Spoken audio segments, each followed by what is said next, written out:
I was looking at the World Health Organization figures at tea time today. 123.4, that's 123.4 million people in the world have contracted COVID.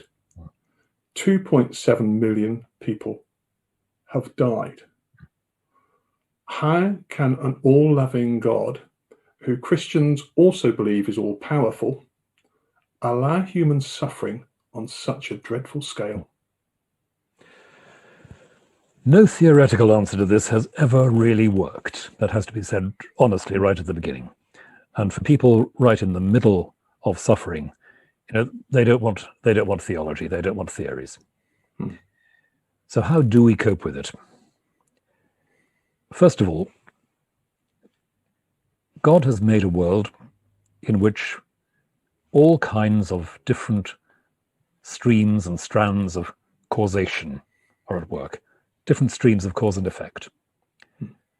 How they all work, we don't fully know. We're not bad, we're getting better at it all the time as we become more attuned to the scientific structures around us. In such a world, there are, you might say, inevitably going to be collisions. People walk into things, literally or metaphorically. Circumstances arise which create conditions which, if human beings are in their path, can be fatal. You might say a great storm out in the middle of the Pacific Ocean might be neither here nor there. Bring it a few hundred miles further east or west and you have a tsunami and a massive loss of life. The question then is, do we imagine a God who is constantly stepping in to prevent disaster, a God who is always, if you like, recalibrating the world that he's made?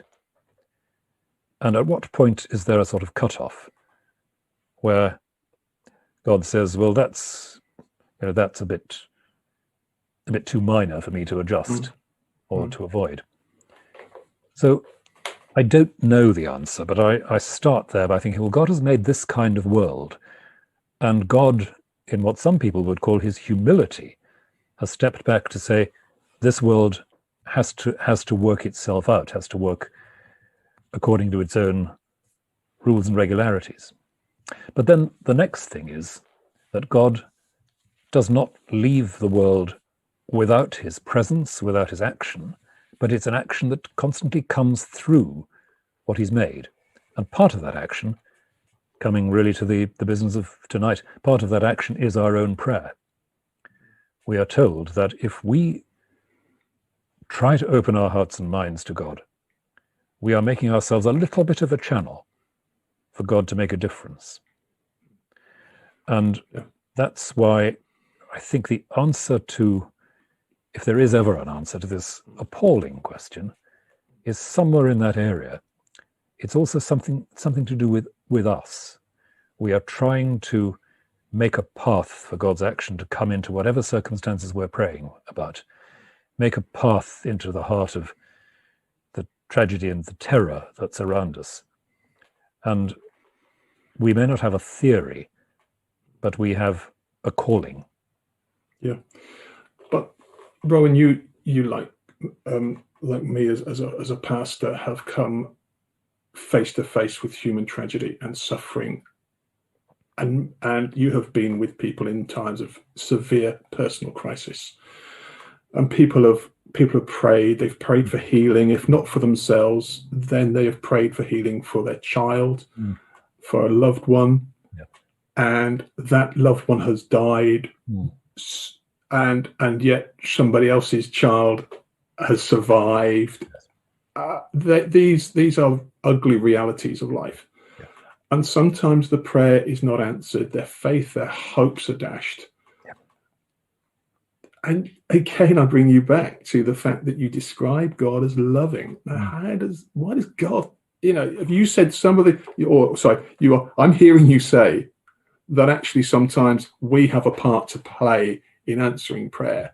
There are some things outside of our gift. And Rowan, why doesn't God answer prayer when it's not on the global scale of tsunamis, but it's on the personal, and it will happen tonight in a hospital somewhere in the world. A parent will be pleading their heart out to the Lord to save their child, and by the morning their child will have died. Yes. The difficulty that arises, I think, if we press that too hard, is you do end up with asking God, or expecting God, so to speak, to make choices and say, well, I'll heal that one and I won't heal that one. And I'm not sure that that's very consistent with the God of love we're talking about. I don't know why some prayers are followed by healing and some are not. But the only clue I have is in the Gospels. Jesus, remember, goes to his hometown and has a very difficult time there. They don't accept him, they threaten him, and he leaves. And the Gospels tell us he couldn't do many miracles there because of their lack of faith. Now, that's a very odd phrase, isn't it? Because you'd think, oh, Jesus can do what he likes. But it's as if there we're being reminded exactly how much can change in any given set of circumstances. We don't know. We don't know, so to speak, how large the window of opportunity is for the action, the loving action of God to come through. All I know for certain is that in such a circumstance, I must do the best I can to be one of those channels for the loving action of God. In my actual behavior, in what I do, and in my prayer.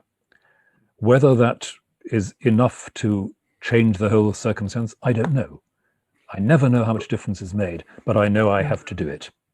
I understand. And many Christians would feel the same, that sometimes we don't know what we can do, but we know we can pray, and we believe that prayer is somehow not magically disappearing the problem, not necessarily resulting in that magic or that miracle, but it's a sign that God's presence is there, whatever the outcome.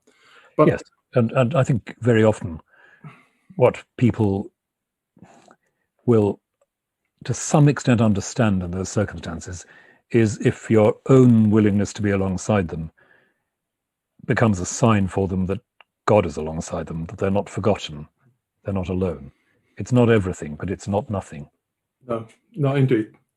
But doesn't, if my child isn't healed and I'm a believer, and my non-believer neighbor, he or she would never darken the doors, maybe they take the name of the Lord in vain and their child is healed, God just does come across as a bit capricious, as a bit choosy. I know you say you don't want to make him make choices, but if in my deepest sorrow, our deepest need, God does not appear to answer my prayer, A, what's the point of praying, and B, what's the point of God?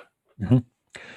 God isn't there as a problem solver, and that's it's a hard thing to say, and I wouldn't say it in those terms in the kind of pastoral situation you're talking about. The last thing I'd say, but God is there as the reality which undergirds everything, as the lover, the father who lets go of nothing and no one, the one whom death does not defeat. Death happens, but it doesn't defeat or exclude the act of God. And all of that, which I think is, for me, summed up in the belief in the resurrection of Jesus Christ, all of that helps me just a little bit to sit alongside the desperate, bereaved person and simply say, with as much conviction as I can muster, you really are not forgotten. Yeah. If God is there, God is not forgetting, God is not turning away, God is not saying no. It'll feel like that. Don't be afraid of saying so. Don't be afraid of expressing the bewilderment, the anger, the wretchedness, the sense of betrayal. Don't be afraid of saying it. God can cope. But beyond that, just try to hang on to the notion that God does not let go